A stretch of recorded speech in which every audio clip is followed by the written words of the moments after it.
So, welcome everyone. Om Tat Sat. And today we will start Adhyay 6, Atma Sanyam Yog. और आत्म संयम जो normally again loosely translate किया जाता है, जो कि बहुत इनएक्यूरेट नहीं है, बट टेक्निकली थोड़ा सा इनएक्यूरेट है with the context. Typically atma sanyam is translated as self control. How do you control yourself? But contextually what it means is how do you remain in control of yourself, your true self. आत्म संयम योग, हम अपने आत्म के साथ कैसे योग स्थापित करते हैं ताकि हम जो भी करें अपने आत्म के संयम रूपी करें, ना कि अपने शरीर के या मन के, बुद्धि के या अहंकार के संयम रूपी. So how do you remain in balance with yourself, not as much of self control. So थोड़ा सा सेल्फ कंट्रोल के थ्रू भी होता है वो. When you control yourself, there the self is not the आत्म, there the self is your mortal desires. But then we all know that we are not our mortal being. So to that extent, technically, if you try to comprehend it with the nuance, self-control is not when you control yourself, rather when you are in the control of yourself, quote unquote, the true self. So that is what Atma Sanyam Yoga is all about. तो इस अध्याय में कृष्ण योगी की पहचान बताते हैं, और पिछले कई अध्यायों से वो बोलते आए हैं कि आसक्ति मत रखो, कर्म के फल के प्रति मत आसक्त हो, तो अपने मन को कैसे जीतो. तो ये सबका डाउट ये रहता है कि अपनी इंद्रियों को कोई कैसे जीत सकता है, अपने मन के ऊपर वश कैसे कर सकता है. तो वो बताते हैं कि ध्यान और वैराग्य दोनों के द्वारा मन को जीता जा सकता है. One is dhyan, which is basically what you allow to let in yourself. So if you allow a lot of clutter to get in yourself, if you allow a lot of desires to come in yourself, you won't be able to be in the control of your true self. तो पहली चीज तो ये है कि ध्यान as in कौन सी चीज को आप अलाउ कर रहे हो, और वैराग्य वो है कौन सी चीज को आप छोड़ रहे हो, किस चीज में आप अटैचमेंट ही नहीं रखते हो. And then this one is kind of a stepping stone to bhakti yoga, because बहुत सारे लोग ये प्रश्न करते आए हैं और सोचते भी ऐसे हैं कि भक्ति योग की गीता में आवश्यकता ही क्या थी. अगर कर्म योग बता दिया कि कर्म कैसा होना चाहिए, और अगर ज्ञान योग बता दिया कि सही और गलत क्या है, तो भक्ति की क्या जरूरत है. और बहुत सारे लोग इसको इररिलेवेंट भी मानते हैं कि भक्ति मीन्स हमें ईश्वर की एग्जिस्टेंस ही क्यों माननी है. किंतु यदि हम ईश्वर की एग्जिस्टेंस नहीं मानते हैं, अब ये अलग बात है हम ईश्वर को कैसे मानते हैं, हम उसकी एग्जिस्टेंस कैसे डिफाइन करते हैं, बट वो भी हमारा काफी जो ब्लिंकर से हट जाएंगे जब हम भक्ति योग में डीपर जाएंगे. और थोड़ा सा एक ग्लिम्स हम इस अध्याय में भी देखेंगे उसका. अगर हम एक ईश्वर की डेफिनेशन ऐसे मानते हैं कि कोई सुपर पावरफुल बीइंग है जो सब कुछ कंट्रोल करता है, जो एक एक चीज गुनता है, किसने क्या किया उसके हिसाब से उसको पनिश करता है या रिवॉर्ड करता है, या जिसकी वजह से एक एक चीज चल रही है, तो भी हम मिस्टेकन हैं. क्योंकि जो ईश्वर है वो भी कोई एक सुप्रीम नेचुरल बीइंग नहीं है जिसके पास ये सारी मिराकुलस पावर्स हैं, सारे प्लैनेट, सारे बीइंग, सारे स्पीशीज को कंट्रोल करने की. बल्कि जो ईश्वर है, जो ब्रह्म है, वो हम ही हैं. Each one of us through our thoughts, through our consciousness together create that superpower that in turn influences us if not controls us. तो भक्ति योग जो है वो हमें हमसे बियॉन्ड जो दूसरी पावर है जो बिल्कुल हमारे जैसी है उससे कनेक्ट करना सिखाता है. हम कई बार नहीं तो अपनी ही बीइंग में बहुत ज्यादा खो जाते हैं. Who am I am so and so, other person is different from me. तो जब हम दूसरे से ही कनेक्ट नहीं कर सकते, तो अगर हम वो सुपरनैचुरल बीइंग भी मानते तो उससे भी कैसे कनेक्ट करेंगे. और इसीलिए उस सुपरनैचुरल बीइंग से कनेक्ट करने का रास्ता दूसरों से कनेक्ट होते हुए ही जाता है. You can not connect with others and still connect with the supreme. तो इसके लिए भक्ति की जरूरत है, क्योंकि भक्ति योग जब हम पढ़ेंगे आगे तो वो हमें बताएगा भक्ति कैसे करनी चाहिए, किसकी करनी चाहिए और क्यों करनी चाहिए. और इसीलिए उस भक्ति में योग डालकर जब हम अपने आप को उसमें सरेंडर कर देते हैं, तब हम लिबरेट फील करते हैं और लाइटर फील करते हैं, विच इज व्हाट इज मोक्ष इज ऑल अबाउट. सो आत्म संयम योग बेसिकली बोलता है कि अपने आत्म के अंदर कैसे उसको प्रोपेल करें, कैसे उसको फीड करें, ताकि हम अपने आत्म के संयम में रहें, ना कि अपने शरीर के संयम में रह के. तो कृष्ण बोलते हैं, अग्नि तज के सन्यासी ना कर्म त्याग के योगी, कर्म फल जो तजता मानव वही है सच्चा योगी। ना तो कोई अपनी डिजायर्स, जहां पे अग्नि का अर्थ है जो बहुत ही फ्लेम जल रही हो आपके अंदर, एक फायर जल रही हो, उस फायर को बुझा के आप सन्यासी नहीं बन सकते। एंड यहाँ पे फायर है डिजायर्स से। जो आपके अंदर इतनी डिजायर्स हैं उनको जबरदस्ती एक्सटिंग्विश करके आप सन्यासी नहीं बन सकते। और इसी तरह आप अपना कर्म त्याग के योगी नहीं बन सकते। हाँ, कर्म फल की इच्छा को त्याग के आप जरूर योग स्थापित कर सकते हो। संन्यास जिसे सब जाने है संकल्पों का त्याग, फल से तुझको दूर हटाना होगा सब अनुराग। तो अब संन्यास जो हमने पहले 2 अध्याय में पढ़ा, कर्म संन्यास योग, ज्ञान कर्म संन्यास योग, तो संन्यास किस चीज का संन्यास था? वो संन्यास था अपनी डिजायर्स को छोड़ने का। तो वो संकल्पों को छोड़ना है कि मेरे को ये आउटकम अचीव करना है। और ये बहुत ही काउंटर इंट्यूटिव भी लगता है। 3 साल पहले मैंने एक न्यू ईयर मैसेज डाला था, या 2 साल पहले, आई थिंक 2 साल पहले, हर न्यू ईयर पे मैं गीता का एक श्लोक लेके एक मैसेज डालता हूँ। तो उनमें से एक मैसेज मैंने डाला था संकल्पों को लेके। टिपिकली न्यू ईयर रेजोल्यूशंस होते हैं, everybody is into making new year resolutions, इस साल मैं ये अचीव करूंगा। गीता कहती है संकल्पों का त्याग तो सबसे पहले जरूरी है, क्योंकि संकल्प का मतलब आप फिर एक आउटकम से बंध गए। इस साल मैं वेट लूज करूंगा, इस साल मैं ये बन के दिखाऊंगा, इस साल मैं ये अचीव करके दिखाऊंगा। तो जैसे ही हम कोई आउटकम सामने रखते हैं, हम कर्म से ज्यादा उसके रिजल्ट पर फोकस करते हैं। और इसीलिए संकल्पों का त्याग सबसे ज्यादा आवश्यक है, क्योंकि संकल्प हमें फिर आउटकम से बांधता है। अगर वो संकल्प पूरा हो गया तो हम सोचते हैं ये मेरी वजह से हुआ, और अगर मैंने इतना करके ये अचीव किया है तो कल को इसका डबल करके मैं डबल अचीव करूंगा। और अगर वो संकल्प पूरा नहीं हुआ तो एज इज हम डिसअपॉइंट हो जाते हैं। तो इसलिए हमको सारा डिटैचमेंट आउटकम से दूर रखना है, चाहे वो एक रेजोल्यूशन की फॉर्म में भी क्यों ना हो। योगी रूप की इच्छा हो तो कर्म करो निष्काम, संकल्पों को हरो फल लहरों को विश्राम। तो अगर योग की इच्छा है, योग, हम कई बार ये वर्ड आता है, हर बार योग से हमारा मतलब वही है कि हम जितनी भी हमारी पास्ट एग्जिस्टेंसेस हैं उन सब का एसिमिलेशन अगर है, तो फ्यूचर एग्जिस्टेंस में हम किस चीज के साथ एसिमिलेट करना चाह रहे हैं अपने को, दैट इज व्हाट योग इज। अगर हम चाहते हैं हम सच में योगी बने, अपने आप को उस चीज के साथ जोड़े जो इटर्नल हो, तो कर्म तो करें हम बिल्कुल निष्काम भावना के साथ, लेकिन जो फल लहरें हैं, जो वेव्स ऑफ आउटकम हैं, उनको हमें रेस्ट करना होगा। चित्त न इंद्री भोगे, ना मोह लगे जब काम में, योग धरे तभी मानव संकल्पों के बलिदान में। और जब आप अपने रेजोल्यूशंस को एक तरह से हवन में चढ़ा देते हैं, उनकी आहुति दे देते हैं, तब आप आउटकम से नहीं बनते कि मेरा क्या आउटकम क्या होगा, इस ईयर मैंने अचीव किया कि नहीं, इस मंथ अचीव किया कि नहीं, आज सुबह मैं ये सोच के निकला था वो मिला कि नहीं। What is important is direction. आज सुबह आप किस डायरेक्शन में चल रहे थे और कितना चले, रादर देन आपने क्या अचीव किया उतना चलने के बाद। अपना ही संसार संवारे धोए अपने पाप, निज ही निज का मित्रु है शत्रु भी निज आप। तो जो हमारी ये नियति है, हमारे जो डेस्टिनीज हैं, ये हमें खुद ही निखारने होते हैं अपने पाप धोकर। हमारे पाप क्या है? हमारे पाप है अटैचमेंट और डिजायर्स। हम खुद ही अपने सेल्फ के मित्र हैं और खुद ही अपने सेल्फ के शत्रु भी हैं। यदि जीता है इच्छाओं को तो है स्वयं का मित्र, यदि जीता है इच्छाओं ने तो बना स्वयं का शत्रु। And this is a golden nugget कि बंधुरात्मा आत्मनस्तस्य येनात्मैवात्मान जितः। यदि हमने अपने इच्छाओं को जीत लिया है तो हम स्वयं के बंधु बन गए हैं, स्वयं के मित्र बन गए हैं। अनात्मनस्तु शत्रुत्वे वर्तेतात्मय शत्रुवत।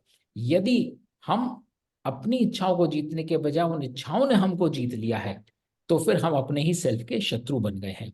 सर्दी गर्मी सुख दुख में स्थिर मान अपमान, दुर्लभ होते ऐसे योगी मोक्ष दिलाए ज्ञान। तृप्त हृदय हो ज्ञान से चित्त हो निर्विकार, सोने मिट्टी पत्थर में ना अंतर हो स्वीकार। तो सुख या दुख है, लगेगी तो है ही गर्मी या सर्दी। हम ये तो नहीं कह सकते सर्दी में है तो ठंड लगनी नहीं चाहिए, या गर्मी में तो गर्मी लगनी नहीं चाहिए। जैसी हमें काया मिली है वो काया भी हमारे भावों का ही स्वरूप है। तो कहीं ना कहीं उस भाव से हमने अपने आप को जोड़ा था, तभी हम एज अ कोल्ड ब्लडेड या एज अ वार्म ब्लडेड जीव पैदा हुए हैं। तो हमारी भावनाएं हमें यहाँ तक लेकर आई हैं, लेकिन अब अगर हम वार्म ब्लडेड हैं और ठंड में हमें ठंड लग रही है, हमारे शरीर को ठंड लग रही है, हमारे मन को उससे दुखी नहीं होना चाहिए कि हाय कितनी ठंडी है, ये ठंड लग रही है। ये ठंड लग रही है, जो हम कर्म कर सकते हैं उसका कर्म करेंगे, उसके अनुरूप और ठंड प्राप्त करेंगे या कम ठंड प्राप्त करेंगे। लेकिन उस ठंड से कोई हमें रिग्रेट नहीं होना चाहिए, उस गर्मी से कोई रिग्रेट नहीं होना चाहिए। और इसीलिए अपने आप को हम जो भी अचीव कर पाए या अचीव नहीं कर पाए, मान या अपमान, whether we get a net debit और a net credit, we should be equanimous about it. श्रेष्ठ पुरुष वे योगी जो रखे ना कोई लगाव, मित्र शत्रु धर्मी पापी जिसको एक ही भाव। अब ये कई लोग कई बार बोलते हैं कि एक ही भाव से कैसे देखें। अब भाई चाहे वो हमारा पॉलिटिकल नैरेटिव हो जिसमें कुछ कंट्रीज हो, उनके अगेंस्ट हम बहुत ही वोकल हो जाते हो कि वो तो हमारा एनिमी नेशन है, या फिर कोई चोर घर में चोरी कराया वो तो मेरा दुश्मन है, वो मित्र कैसे हो सकता है, या इस आदमी ने तो ऐसा घोर पाप किया है, इसके प्रति मैं लगाव कैसे रखूं। तो अगेन जो अलग अलग एनर्जीज हमको मिलती हैं, चाहे वो शत्रु के रूप में हो, चाहे धर्मी या अधर्मी के रूप में, या पुण्य या पापी के रूप में, हम उसको कैसे रिसीव करते हैं, हमारा भाव उन सब में एक ही होना चाहिए। हमें डिस्क्रिमिनेट नहीं करना कि ये मुझे ज्यादा प्रिय है, ये मुझे प्रिय नहीं है, ये तो अधर्मी है, ये तो पापी है, ये तो मेरे रिलीजन का नहीं है, ये तो मेरी एजुकेशन क्वालिफिकेशन का नहीं है, ये तो मेरी पेडिग्री का नहीं है। मन और इंद्रिय जीत कर ना जोड़े वह पूंजी, मन में ध्यावे धैर्य निरंतर संगत भई अनूठी। शुद्ध भूमि पर कुशाधुरी हो, उर हो वेग न ज्वाला, ना ऊंचा हो ना नीचा, आसन ऐसा बिठाला। तो ये पहला एक नगेट आया है। अब धीरे धीरे नगेट्स आएंगे सेल्फ कंट्रोल या आत्म के संयम में रहने में कैसे आप कर सकते हो। तो इसका फिजिकल इंटरप्रिटेशन ये है कि जब आप मेडिटेट करने बैठते हैं तो आप एक सॉफ्ट सी चीज पे बैठें ताकि वो आपको नीचे का हार्ड ग्राउंड ज्यादा ना सताए, और बहुत ऊंचे ना बैठे बहुत नीचे ना बैठे। लेकिन इसका जो मेटाफोरिकल इंटरप्रिटेशन है वो रेजिलियंस का है कि आप अपने मन को एक सम कैसे रख सकते हैं। शुद्ध भूमि पर कुशाधुरी हो, पहले तो भूमि शुद्ध हो। यदि आपके कोर ऑफ द हार्ट में ही प्रेजुडिसेस हैं, बायसेस हैं, तो आपका जो भी परसेप्शन है वर्ल्ड का वो उसके द्वारा ही पल्यूट हो जाएगा। यदि ऑलरेडी आप एक्स वाई जेड रेस को अपने से इन्फीरियर समझते हैं, या फिर आप किसी एक पर्टिकुलर एजुकेशन पेडिग्री या किसी एक पर्टिकुलर फैमिलियल बैकग्राउंड को सुपीरियर समझते हैं, तो आपकी जो कोर ऑफ द हार्ट है वो भूमि ही शुद्ध नहीं है। तो आपके जितने परसेप्शंस हैं वो तो पल्यूटेड होंगे ही होंगे। तो पहली चीज अपने कोर ऑफ द हार्ट को शुद्ध रखें। जो चीज आपको किसी और ने नहीं बताई है, अपने आप उसमें पल्यूट ना करें। कुछ चीजों में तो आप कंडीशन होंगे because of your upbringing and environment, but जब आपको ज्ञान की प्राप्ति हो जाए तो आपको वो कचरा भी बाहर निकाल देना चाहिए। शुद्ध भूमि पर कुशाधरी हो।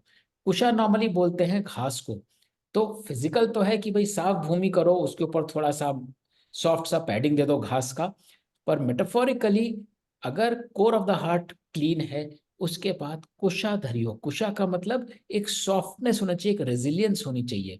मतलब कोई अगर चीज आपको बहुत अपील कर रही है तो ऐसा नहीं को दिल के अंदर तक चली जाए, या कोई चीज आपको अपील नहीं कर रही है तो वो सेंटिमेंट भी दिल के अंदर तक चली जाए। You must have resilience on your core. So पहली चीज तो है कोर प्योर है, उस प्योरिटी के ऊपर there must be some resilience and buffer. ऐसा नहीं है कि you are very raw and hyper sensitive, कि कोई भी इंप्रेशन आ रहा है वो सीधे आपके कोर पे होता चला जा रहा है। और हो वेग ना ज्वाला। और इसी तरह आपके हार्ट के कोर में बर्निंग डिजायर नहीं होना चाहिए, बर्निंग मोमेंटम नहीं होना चाहिए। ऐसा नहीं होना चाहिए ओ यस आज ये मेरे को करके ही छोड़ना है। So be evenly paced, be evenly calm, ना ऊंचा हो ना नीचा, आसन ऐसा बिठाला। और जिस पर्सपेक्टिव से आप दुनिया को देखते हो वो ना ऊंचा हो ना नीचा हो, neither you should feel superior nor you should feel inferior. तो ये बहुत ही वैल्यूएबल नगेट है उस ईश्वर के साथ कनेक्ट करने का जिसके हम सभी रूप हैं। और आगे हम विभूति रूप में और देखेंगे कैसे हम उससे कनेक्ट कर सकते हैं। बट सबसे पहले इट बिगिंस विद अस। शुचौ देशे प्रतिष्ठाप्य स्थिर मासन आत्मनम, नात्युचिंतुम नाति नीचम चलाजिनम कुशोत्तरम। अगर हमारे कोर बिल्कुल प्योर है, उसके ऊपर थोड़ा सा हम बफर और रेजिलियंस रख देते हैं, उसके बाद जो भी सेंटिमेंट या भावना आती है वो बिल्कुल बेलगाम नहीं दौड़ती कि अनब्रेकेबल बिल्कुल डिजायर पैदा हो रही है। और जो हमारा पर्सपेक्टिव हो वो ना किसी के प्रति सुपीरियरिटी का हो ना इन्फीरियरिटी का हो। अगर हम ऐसे आसन पे बैठे हैं, मनमोहन को वश में करके ऐसे आसन बैठ, परम ध्यान में लीन भया तभी मिले अद्वैत। तो जब हमारा कोर और उसकी बाउंड्रीज हम ऐसी डिफाइन करेंगे, तभी हम एलिजिबल हो पाएंगे और तभी हम दूसरी उस पावर से कनेक्ट भी कर पाएंगे। तो आगे जब विश्व रूप दर्शन योग में, सबको पता है गीता में एक ऐसा प्रसंग है कि कृष्ण ने विराट रूप दिखाया अर्जुन को, जिसके द्वारा वो उनकी सारी लीलाओं को देख पाया। लेकिन उसके लिए भी कृष्ण ने बोला कि मैं तुम्हें ज्ञान चक्षु देता हूं, इन नॉर्मल आंखों से तुम नहीं देख पाओगे। तो ऐसा नहीं कि कोई उन्होंने वहां पे उसके अर्जुन की आंखों की सर्जरी कर दी, कोई मैजिकल आर्टिफिशियल आई लगा दी। It is basically the perspective and the consciousness that gets elevated, जिसकी भी यहाँ पे भी बात हो रही है कि जब हम अपनी कॉन्शियसनेस एलिवेट करते हैं तभी हम वो व्यू भी देख सकते हैं, वो विजन भी प्राप्त कर सकते हैं जो हमें सुप्रीम से कनेक्ट कर सकती है। काया शीश कंठ स्थिर हो निर्मोही वो भाव धरे, नहीं दिशाएं देख कही मित भ्रिकुटी ध्यान धरे। And once you are in that state, your physical being, your mortal being, your spiritual being, they become very stable. And आपके भाव निर्मोही हो जाते हैं, आप किसी भी चीज में मोह नहीं स्टैब्लिश करते। और ना आप लेफ्ट देखते हैं ना आप राइट देखते हैं, जहां से आपको कोई प्रिय चीज मिल रही है या कोई अप्रिय चीज मिलने का आपको अंदेशा है, आपका फोकस बिल्कुल उस सुप्रीम पे रहता है। क्योंकि कोई भी विजन आपके सामने आए, you are able to distillate the supreme out of that. वही मध्य भ्रिकुटी ध्यान धरे का मेटाफोरिकल यही है कि जो भी व्यू और विजन आपको सामने दिखाई दे रहा है, you can see the core of the supreme in it, discounting the physicality, discounting the appearance, discounting the mortal aspect of it. शांत हृदय का निर्भय और बरती जो ब्रह्मचारी, भजता मुझको अंतर मन हो योगी व्यवहारी। मन को वश में कर ले जो बुद्धि जिसकी शांत, वही मोक्ष का धारी है, चिर मिले उसे एकांत। जब आप अपने मन को ऐसे शांत कर सकते हैं तभी आपकी बुद्धि भी शांत हो सकती है और मोक्ष का वही धारण कर सकता है जिसको हमेशा के लिए एक एकांत की फीलिंग हो। If you are feeling lost and if you are looking for filling up some voids, obviously कहाँ से आप लिबरेट हो गए, यू तो और you are always trying to get more and more and more and more, which will never be sufficient. हे अर्जुन जो अधिक ना बहते और ना खाए भोजन, अधिक ना सोवे अधिक ना जागे, योग करे ये धारण। और ये करने के लिए आवश्यक है कि you have to have balance on your physical desires also. ऐसा नहीं कि खूब सारा कंज्यूम कर रहे हैं और ऐसा भी नहीं कि आप भोजन खा ही नहीं रहे। अगर आप इस फिजिकल बॉडी को कुछ खाने को नहीं दोगे तो बॉडी सरवाइव कैसे करेगा, और सरवाइव नहीं करेगा तो वो उसका माइंड कैसे स्थिर रहेगा। और अधिक ना सोवो अधिक ना जागो। So basically you have to be a balanced being without moving into any of the extremities. क्योंकि अगर आप अपनी फिजिकलिटी में एक्सट्रीम में हो, इसका मतलब आपके स्पिरिचुअल लेवल पे भी कहीं ना कहीं इम्बैलेंस है। दुख हरते इस योग से तब ही जैसे अल्पाहार, यथा योग ही कर्म की चेष्टा, यथा नींद साकार। तो जब हम अपने आप को बैलेंस रखते हैं in our wants and desires and therefore in our consumption and relinquishing of what we don't want, only then हम जो है जितना हमें कर्म करना होता है उतना ही कर्म करते हैं। और वैसे ही हमें नींद आती है, मतलब वैसा ही हम विश्राम भी करते हैं। सो हमें कर्म करना और विश्राम करना भी हमारा ऑटो पायलट में चला जाता है। We don't have to make decisions, आज इतना काम कर लिया थोड़ा और कर लेते हैं, क्योंकि आपको थोड़ा और काम करके थोड़े और रिजल्ट की चाहना ही नहीं है। या आज के लिए बहुत हो गया अब आराम करते हैं, क्योंकि जो आज काम किया आप अगेन उस रिजल्ट से अटैच नहीं है कि आज तो ज्यादा मिल गया चलो now we can afford to rest. Your balance state of mind will tell you when and how much to work and when and how much to rest. जो चित्त को वश करके करे प्रभु का ध्यान, मुक्त भय वह सब भोगों से योग युक्त इंसान। जैसे दीप जले बिन आंधी ज्योति एक समान, वैसे ही योगी का मन जो धरे प्रभु का ध्यान। जैसे कोई दीपक जलता है लेकिन उसके आसपास अगर आंधी नहीं होती तो बहुत कामली जलता है, एक जैसी उसकी इल्यूमिनेशन रहती है। उसी तरह से योगी का मन जो है, जिसने अपना योग स्थापित कर लिया है विद द स्पिरिचुअल सेल्फ, वो अनवेवर्ड होकर उस दीपक की भांति जलता रह सकता है और कांस्टेंट उसका इल्यूमिनेशन रहता है। चित्त करे अर्पण कर्मों में योग योग अभ्यास, निज को देखे निज को पावे हो निज ही की आस। और इसीलिए जिसने अपना सारा जो भावनाएं हैं, इमोशंस है, अपने कर्मों में ही अर्पण कर दिया है, अकर्म ही कर रहा है, वही सेल्फ को देख सकता है, वही सेल्फ को पा सकता है। और अगर उसकी कोई डिजायर है तो उस सेल्फ को ही होन करने की डिजायर है। उसकी डिजायर अराउंड द जो एनवायरमेंट है उसके अराउंड या जो वर्ल्ड है उसके प्रति नहीं आती। अगर डिजायर है, उसकी डिजायर उस सेल्फ से ही योग स्थापित करने की होती है। सुख जो मन के अंदर से फलता फूलता जाए, दुख कोई फिर जीवन का कैसे उसे सताए। और तब जब आप उस सेल्फ से कनेक्टेड होगे, वो आपको ऐसा इटर्नल, जिसे बोलते हैं जॉय देगा, विच is coming from right with in you. जीवन का कोई दुख आपको फिर सता ही नहीं सकता है। आपको कोई पोजीशन मिले नहीं मिले, धन मिले नहीं मिले, आपके पास कोई फ्रेंड फैमिली में कोई रहे नहीं रहे, आपको ये नहीं सताएगा, because you are not connected with the physicality of things that come to you or happen around you, but with the spirituality of self of each one of them, जिसके कारण आपको जो है एक जो दुख अदरवाइज रहता कि ये फिजिकल चीज मेरे को नहीं मिली, चाहे प्रमोशन, चाहे मनी, चाहे अपॉर्चुनिटी, चाहे एडमिशन, या मेरे इर्द गिर्द जो लोग हैं आज हैं कल नहीं हैं, वो दुख आपके उन उनकी फिजिकल प्रेजेंस या फिजिकल एब्सेंस की वजह से ही है। लाभ प्राप्त कर अंतर मन ना लाभ कोई ललचाए, कष्ट कोई ना ऐसा जो ये लाभ घटित कर जाए।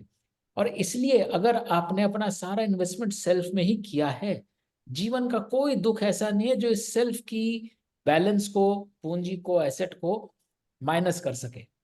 कोई लाभ ऐसा, कोई दुख ऐसा नहीं है जो इस लाभ को माइनस कर सके। दुख का दुख हो जिसमें वह परम योग कहलावे, एक चित्त हो मानव जिसमें रोज निखरता जावे। आपको क्या दुख होना चाहिए? अगर कोई दुख है, दुख का ही दुख होना चाहिए। मतलब किसी चीज का अभाव है उसका दुख नहीं होना चाहिए, अभाव का अभाव होना चाहिए। आपको अभाव वाली फीलिंग का अभाव है। You don't carry any minus feeling, if at all the minus feeling is minus in your life. यही परम योग है। So you can, house ever you translate it, your state of mind should be minus all minuses in life. The moment you start looking at that, minusing all minuses, आप देखोगे day by day आप में एक रौनक आती चली जाएगी। जब लोगों से बात करोगे, लोग बोलेंगे अरे वाह क्या आदमी है यार, मतलब 5 मिनट बात करके मजा आ गया, ऐसा लगता है इसको लाइफ में कोई प्रॉब्लम है ही नहीं।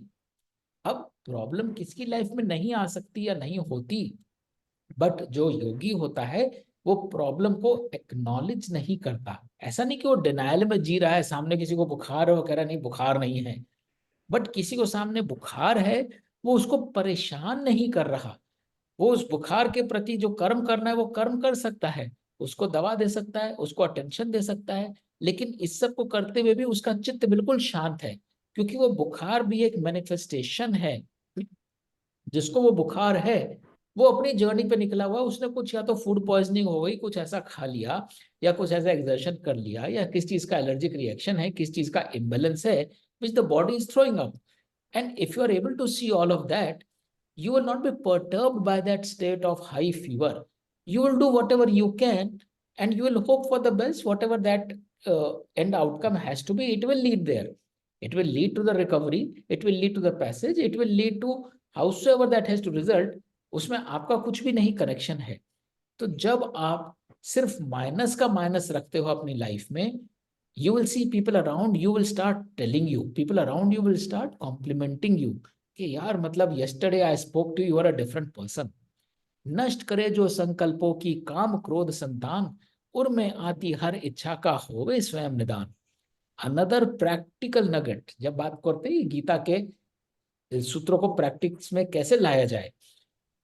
संकल्पों की संतान क्या होती है? काम और क्रोध की संतान होती है, क्योंकि आपने रिजोल्यूशन किया। हमने पहले भी एक श्लोक पढ़ा था कि जैसी आपके मन में इच्छा आती है उससे कामना जागृत होती है, कामना पूरी नहीं होती तो क्रोध होता है, क्रोध होता है तो बुद्धि भ्रष्ट हो जाती है, बुद्धि भ्रष्ट हो जाए तो जीव का पतन हो जाता है।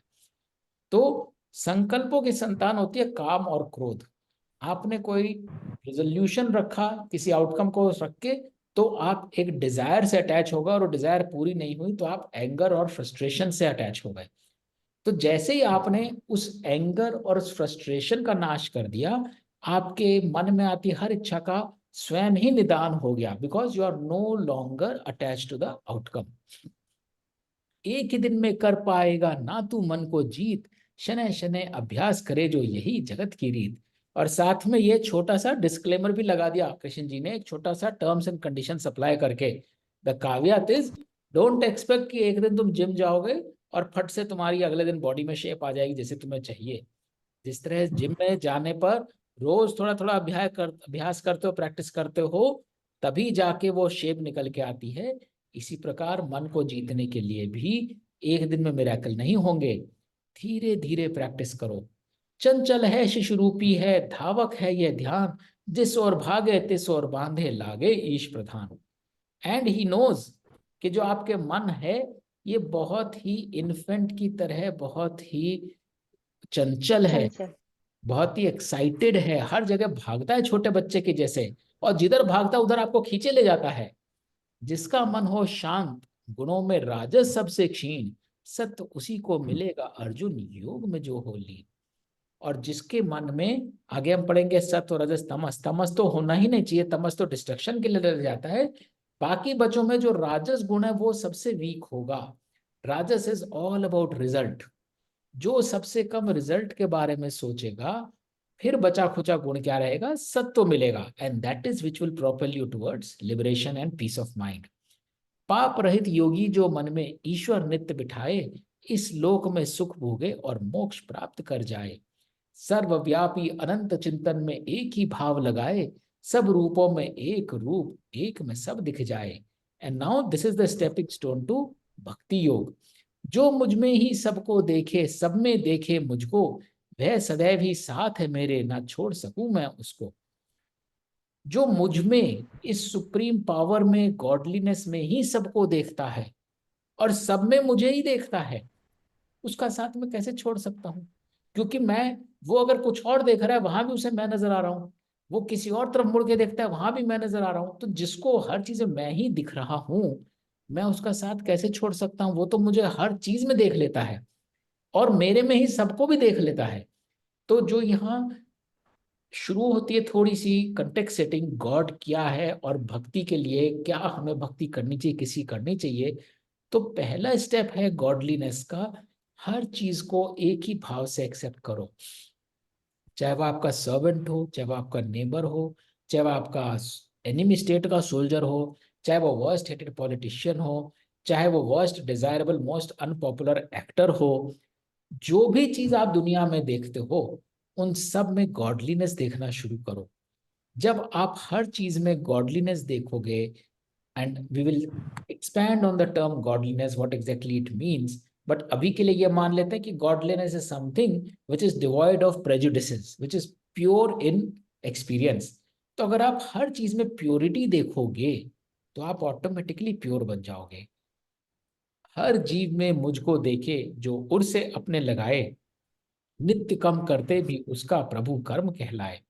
और इस प्रकार अपने कोर ऑफ द हार्ट में जब आप हर चीज में प्योरिटी रखते हो, तो आपके जो डेली चोर्स हैं वो भी डिवाइन कहलाते हैं, वो भी प्रभु कर्म कहलाते हैं, मतलब they are taking you towards divinity. क्योंकि आप जो कर रहे हो वो आप अपने बॉस के लिए नहीं कर रहे, अपनी ऑर्गेनाइजेशन के लिए नहीं कर रहे, अपने बच्चों के लिए नहीं कर रहे। बॉस में भी आपको डिविनिटी नजर आती है, बच्चों में भी आपको डिविनिटी नजर आती है, पेरेंट्स में भी, नेबर के लिए भी, सब में आपको डिविनिटी नजर आती है। तो आप किसका काम कर रहे हो? आप एक डिवाइन काम कर रहे हो। आप हर कर्म आपका यज्ञ बन रहा है जिसमें आपके लिए कुछ भी नहीं है। You are purely purely surrendering yourself and submitting yourself, whatever abilities you have, keeping nothing for yourself. हे अर्जुन, जो सुख और दुख में रहे एक समान, वही परम योगी है, मानव पाए श्रेष्ठ स्थान। अब इतना सब सुन लिया अर्जुन ने, कहीं ना कहीं उसे फिर यही लगा, भैया ये थ्योरी बहुत ज्यादा हो रही है, इसका थोड़ा प्रैक्टिकल तो बताओ ना भाई। अर्जुन बोल रहे हैं, मधुसूदन सम योग भाव को तुमने तो समझाया, किंतु अपने चंचल मनवश में ही समझ ना पाया। Look at his sense of humour. उसने हाथ उठाया स्टूडेंट के जैसे और बोला, भाई आप तो बहुत सीरियसली समझा रहे हो, बट इस चंचल मन जिसको आप कह रहे हो चंचल मन है, इस चंचल मन की वजह से ही मैं नहीं समझ पाया, क्योंकि मेरा मन कहीं भाग रहा था, आप मुझे कुछ समझा रहे थे। चंचल है उद्दंड है, मन होए बड़ा बलवान, बांधे ना बंध पाए जी है वायु मुक्त समान। बोले ये मन मेरा, it just like air, just like wind, I can't hold it, it just flowing away. And then Krishna says, मन है चंचल शिशु के जैसा, ना बंधे किसी भी पाश, वंश में कौन ते कर सकते हो मात्र योग अभ्यास। तो बोले यस आई नो, मन होता ही ऐसा है और मन को बनाया ही ऐसा गया है। इफ यू रिकॉल, सबसे पहले हमने बोला था मन कैसा होता है, मन होता है अभाववादी, और बुद्धि होती है प्रभाववादी, और चित्त होता है स्वभाववादी। मतलब मन में कुछ भी कर दो वो अभाववादी रहेगा, उसको अभाव ही अभाव लगता रहेगा। Whatever you put into that barrel, it will always focus what is not there. जो आपकी बुद्धि होती है वो होती है प्रभाववादी। That means only wisdom, only knowledge can influence you, and it can influence the मन ऑल्सो, ताकि मन को अभाव लगना बंद हो जाए। और जब आप बुद्धि को ज्ञान के द्वारा ट्रेन कर लेते हो तो चित्त बन जाता है स्वभाववादी, मतलब फिर आपकी वो सेकंड नेचर बन जाती है। पहले आपको जब नई नई गाड़ी सीखते हो आपको ध्यान देना पड़ता है एक्सीलेटर कहाँ है, ब्रेक कहाँ है। जब आप एक्सपीरियंस ड्राइवर बन जाते हो तो it becomes your second nature. सामने एकदम से कोई ऑब्स्ट्रक्शन आते ही अचानक ब्रेक लग जाता है, you don't tell your mind apply brake, या you don't have to tell your mind increase the speed. It becomes your second nature. You can talk, you can listen to the music, you can admire the scenery around you, even as you are driving with the same level of proficiency. So it is only with practice that you can learn how much to brake, how much to accelerate.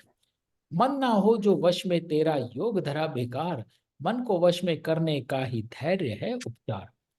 बोले मन को वश करने का भी एक ही उपचार है, वो भी मन को वश करना है। अगर तुम मन को वश करने के लिए भी उतावले हो रहे हो तो वो भी रिजल्ट नहीं देगा। तो मन को वश करने का मन भी धीरे धीरे करना है। Don't be impulsive and impatient. अब अर्जुन वापस आ जाते हैं as a troubled student.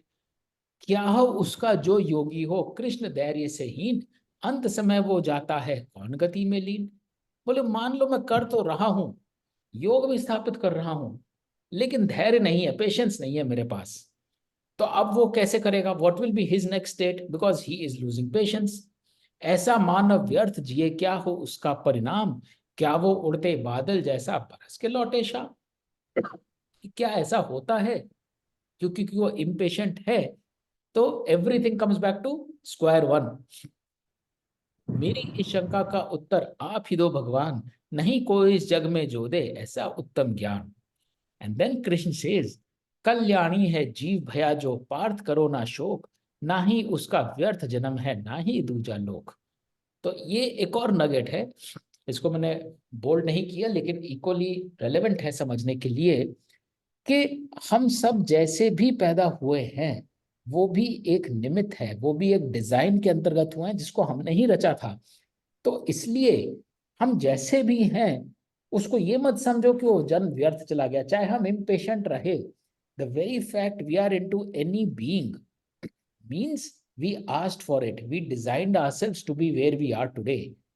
And उस सिचुएशन में अगर हमारे इर्द गिर्द चैलेंजेस हैं हमको, this is specially true when we are in a very low state of mind. कई बार हम बहुत डिप्रेस्ड होते हैं, कई बार कुछ लोग जो हैं they take a very wrong decision also regarding their lives, because somewhere they are so disappointed with what is happening in their life कि they look के कोई और रास्ता है ही नहीं, लाइफ का कोई और मीनिंग है ही नहीं।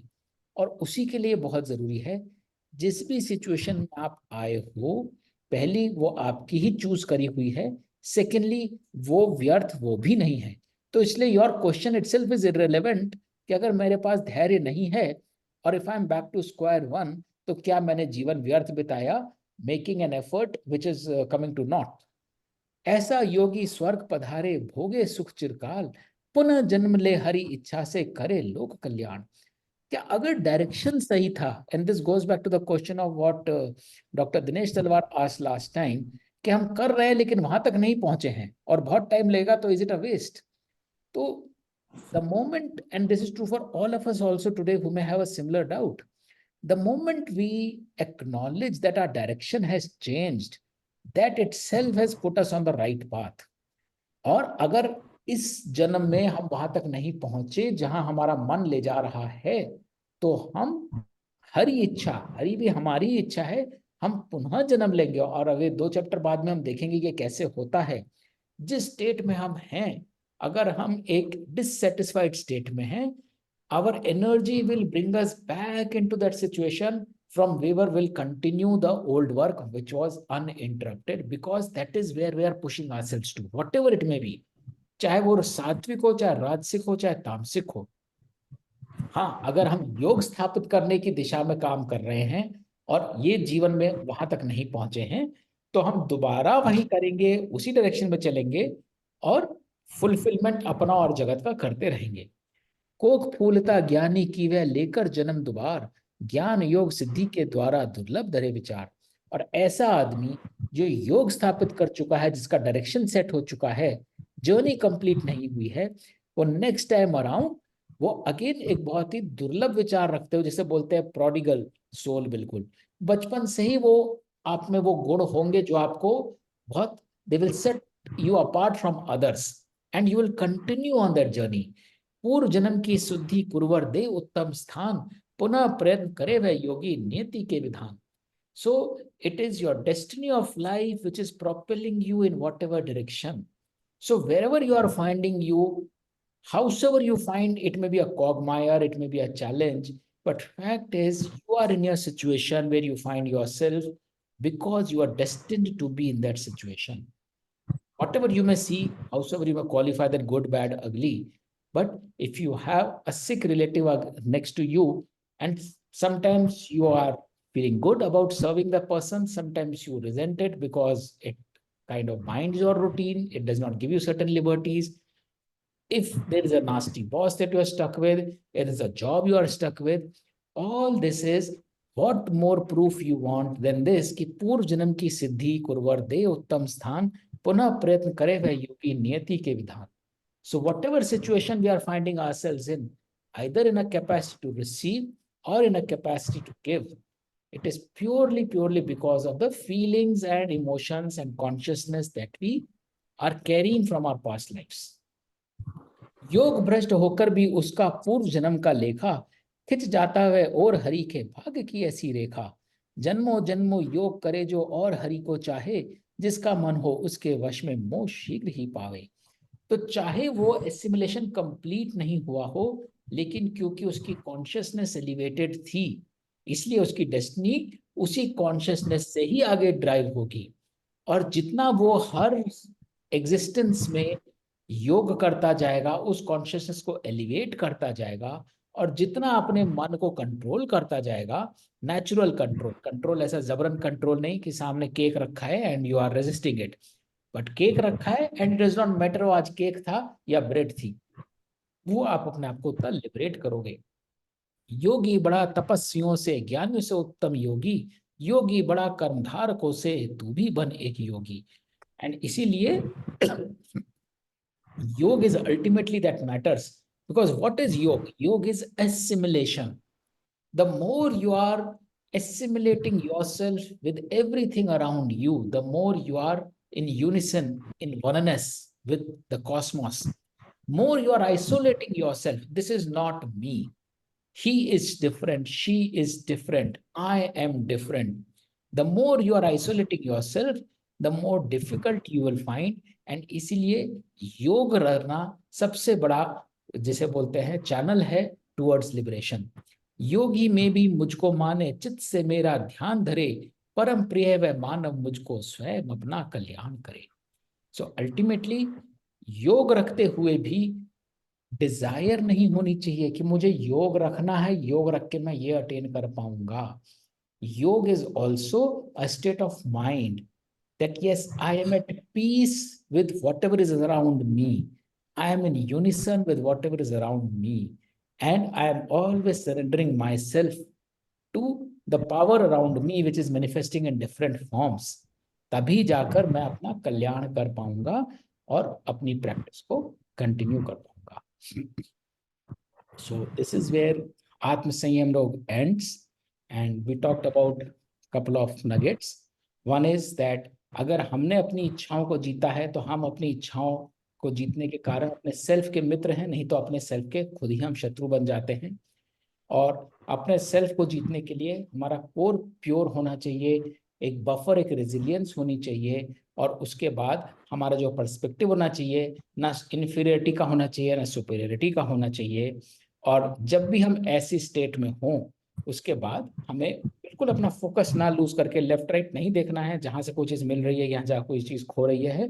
We have to stay focused on what is that I can surrender, I can sacrifice, I can contribute, what am I capable of without anything in it for me.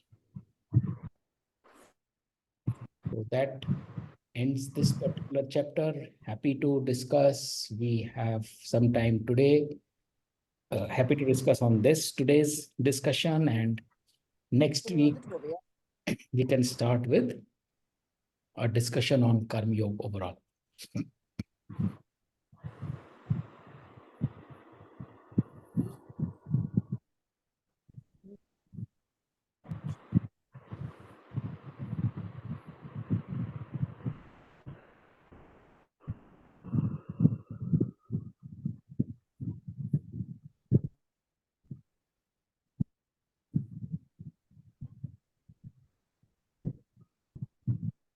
Any thoughts from anyone? Did I put everyone to sleep today? Avinash, Yes. Rita here. Hello. Yeah. So, my question is with regards to अपने इच्छाओं में आप संयम, आप संयम, win over your desires and all that, all great. Yeah. हमारे बच्चे हैं, उन्होंने तो संकल्प किया है ना कि हमें जॉब चाहिए, ये चाहिए, हमारा मिल नहीं रही है, मामा मैं कितना कोशिश कर रही हूँ, ये है वो है. टेल आदमी हो बेटा, आपको अपने कर फल की इच्छा मत करो and all that. I mean, that state of mind at the moment, right?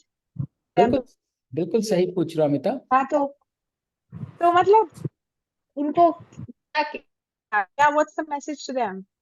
हाँ, so, एक मैसेज तो ये है कि hopefully about a quarter or 6 months down the line, I will start a session Gita specifically for Gen Y.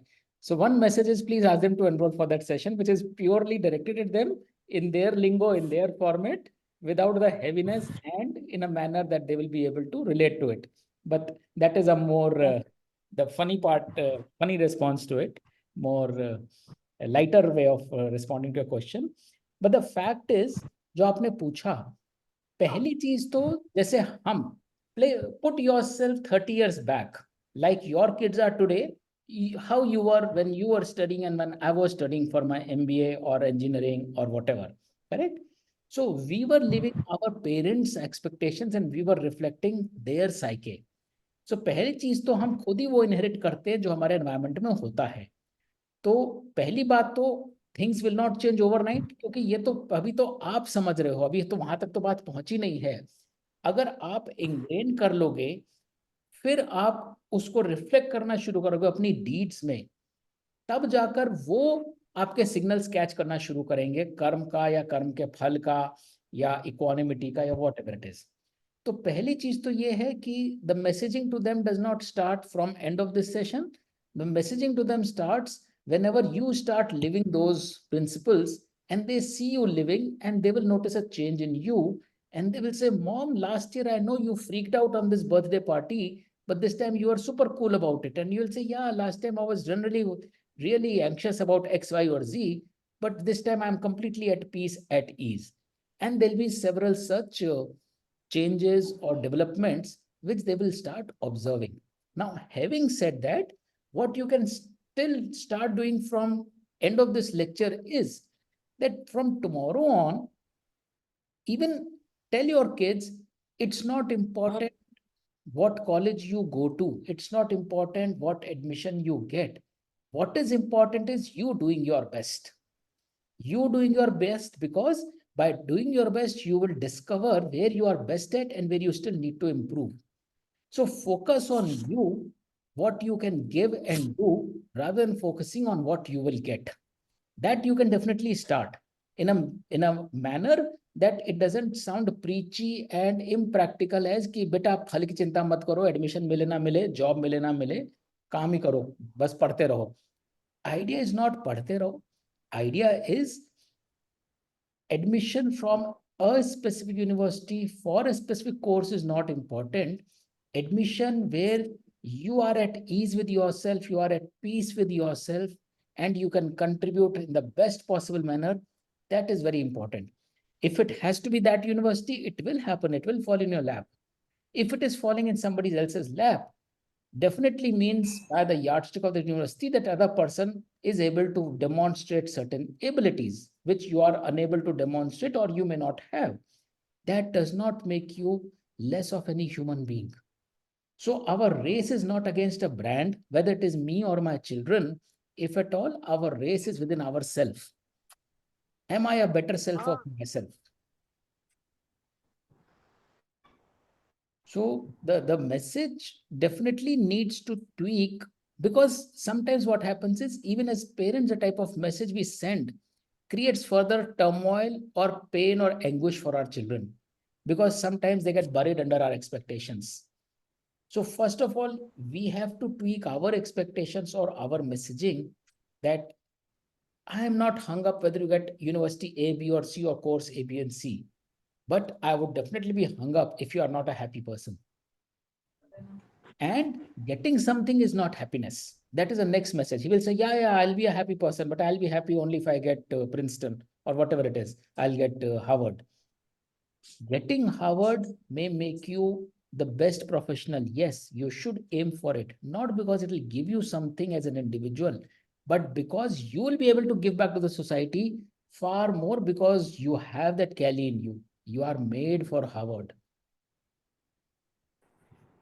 So I think the answer lies in tweaking our own messaging to our kids about karma, not as much about the outcome of that karma. Yeah. Okay. Thank you.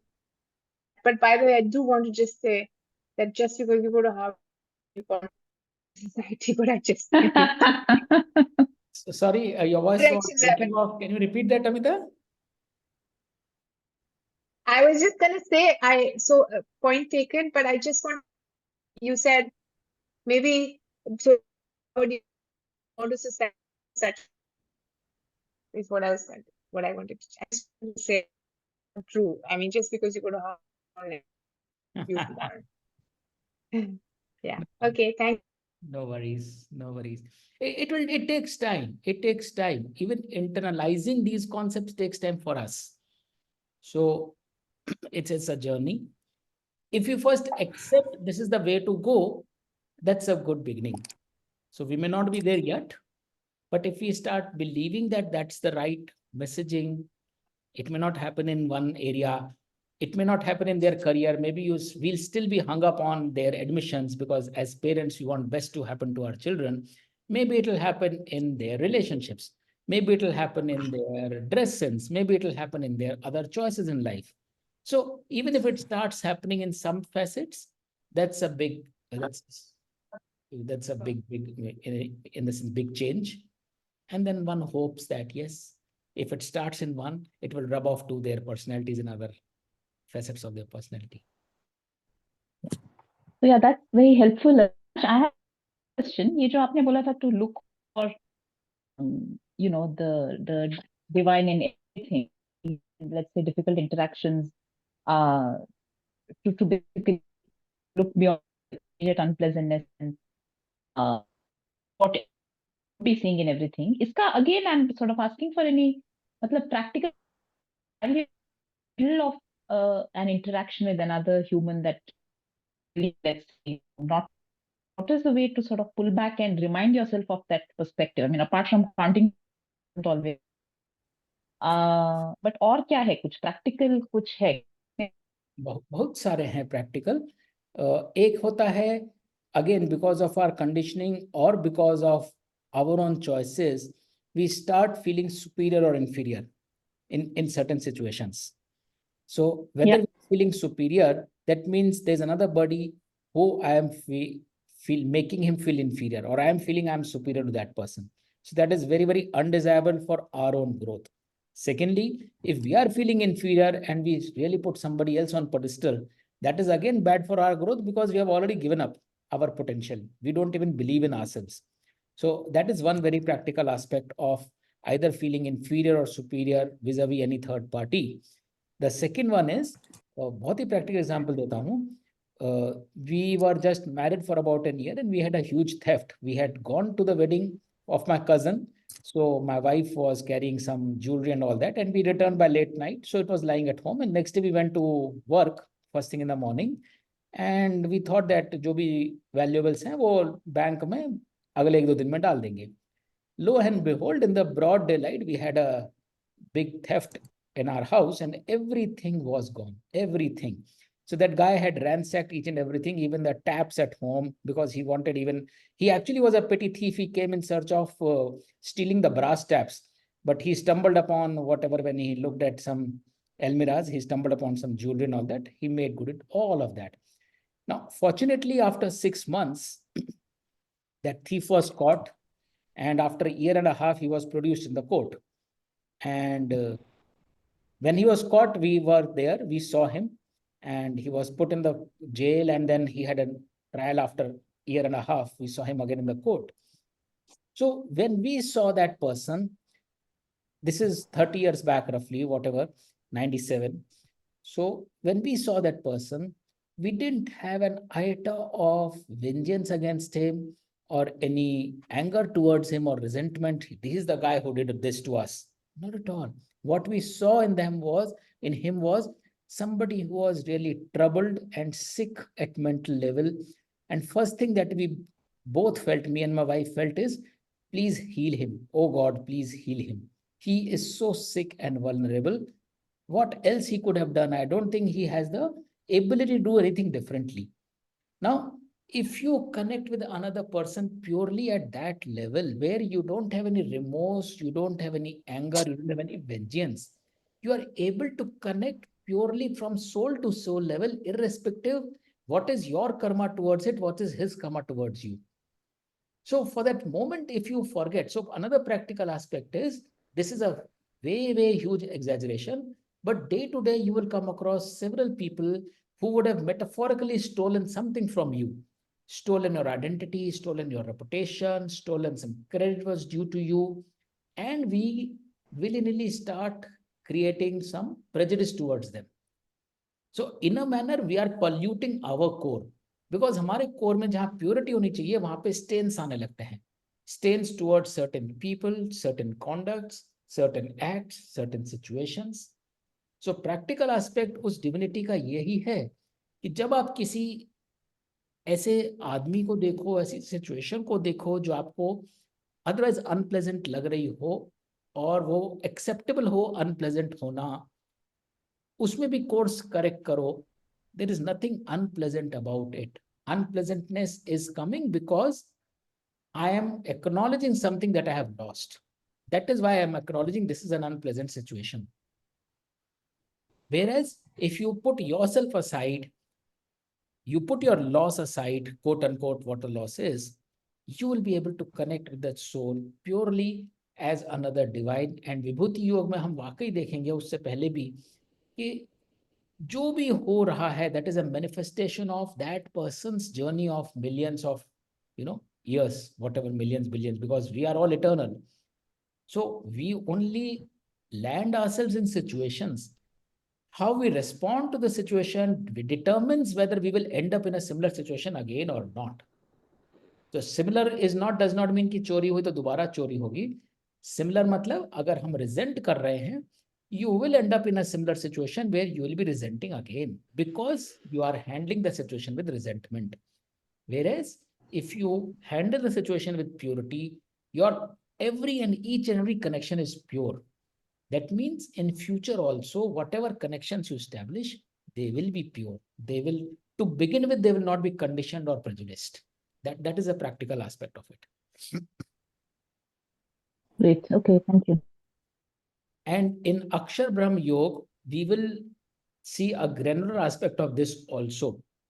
How one situation affects another situation. Very, very practical. But that is, we will 2 chapters down the line, we will discuss that.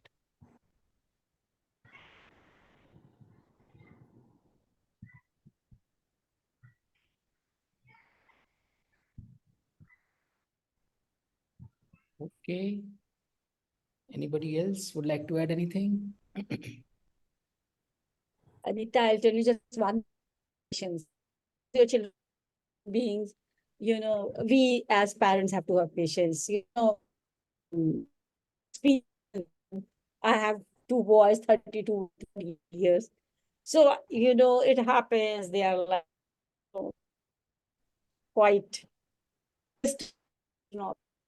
we patients. They are good human beings. Then everything falls. That's it. And Thank you, Sandhya ji. yeah, telling, I'm reminded of a lot of stuff that, the other person, like, I met somebody, you get the calls and you think of any word. And she says, I have heard that. We get a call, back or helpline number, Yeah. stuff like that. You say, kya phone rakh. And she's a mother. Yeah, I mean, sometimes we just put the, back to the this nonsense, yeah. She's going on and the right time. Stuff like this. She says, you can think of any curse word is this world, but she's a wife. Think from her angle. Body is fighting. Agar is tarah ka, to that person is sick. Gussa lana is your fulfilled desires which make us behave. तो उसको वो benefit of doubt देखें, move on like. And जैसे आपने चोरी का बोला ना, तो about him that he was burgled, so he the first thank God he didn't take my life. He just and then thank that I'm the one who stole. So the stuff was stolen. This is like those most of stories. Yeah, that's it. Thank you. One thing I do realize from my own experience, and it has been corroborated when I hear similar stories like what Sandhya ji just mentioned and others mention, is as you start internalizing, you will actually start feeling lighter. So जिसको हम मोक्ष या liberation बोलते हैं ना, you actually start feeling within you. Things that were bothering you earlier do not bother you. And it's not that you are becoming insensitive. You are becoming much more sensitive and at ease with things that are happening around you. And by not being able to bother, you become a rock solid source of support for everybody around you. And you can feel because I am unwavered, it gives you more capacity to be of help, be of use, जिसे बोलते हैं, और अपने आप को surrender करने के लिए. You are now a much more powerful force to surrender than what you were, say, 5 years back. So spiritually, mentally, psychologically, you become more and more powerful. तो जिसको किसी भी लैंग्वेज में बोल दे मोक्ष बन गए, आप हरि बन गए, आप ईश्वर बन गए, you actually feel that power. And that power is not about something which you have amassed and you feel powerful purely in terms of how much more resourceful you are to deliver.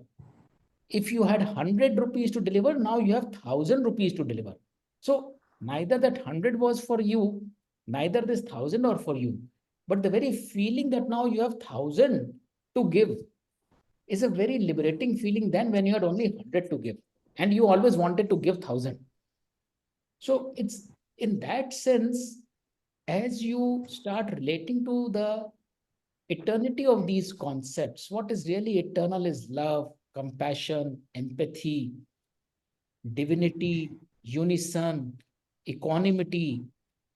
As you become more and more at ease with those concepts, and you are not fighting to justify those concepts, you are not struggling to implement them, that's when you start feeling lighter.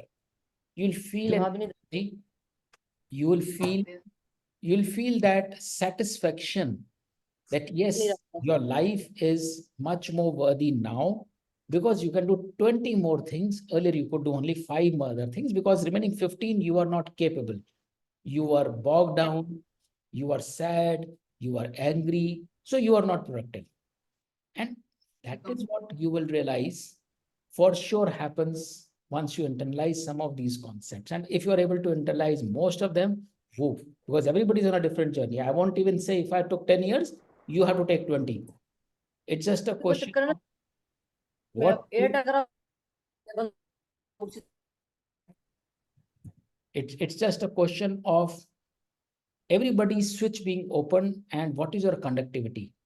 So it's very much possible your conductivity is much higher than mine. My switch got opened at the age of 40 and I am somewhere by the time I'm 55. Your switch opened at the age of 55 and woof, you have raced past me in just 1 year because your conductivity is so high. You are always a pure soul. It was just that small, जैसे बोलते हैं ना carburettor में कचरा आ गया था, आपने वो कचरा निकाल दिया, you are a much more powerful engine. यार तुम तो 2000 सीसी का इंजन हो, मैं तो 100 सीसी का इंजन हूं।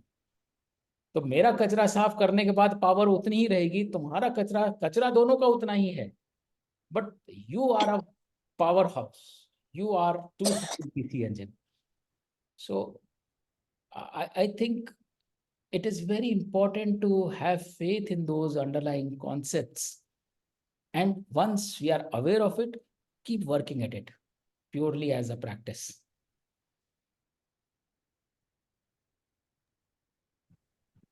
Okay, next Monday. Hanji.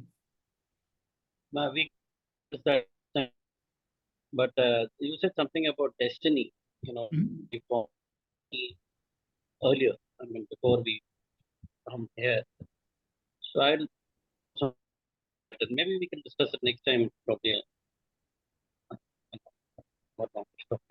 Sure, we will, sure, because our destiny is purely an outcome of our karma, and not just karma as in deed, karma as in thought.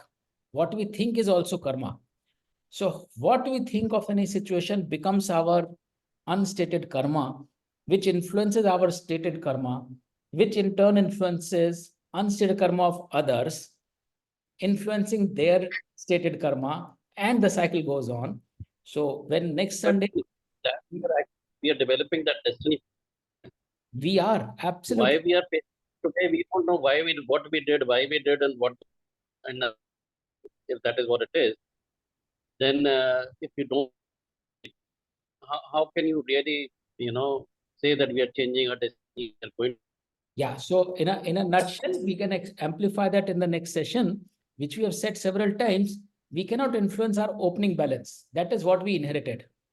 And that opening balance includes what will happen, by and large, what will happen. A big portion of that is also part of the opening balance. Some part of that opening balance we can change even in this life. But a large part of our closing balance lies with us, which will become our opening balance.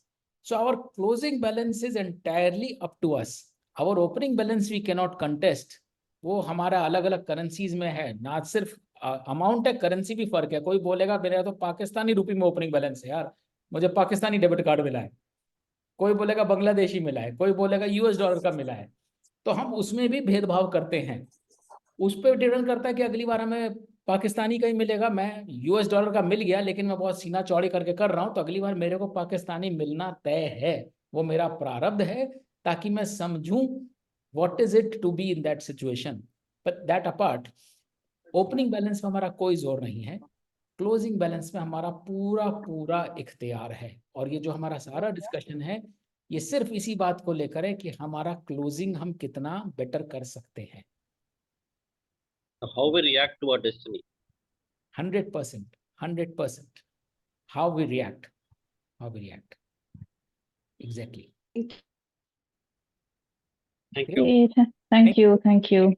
Let's join next week again. Om Tat Sat. धन्यवाद सभी का. अगले हफ्ते मिलते हैं. Thank you.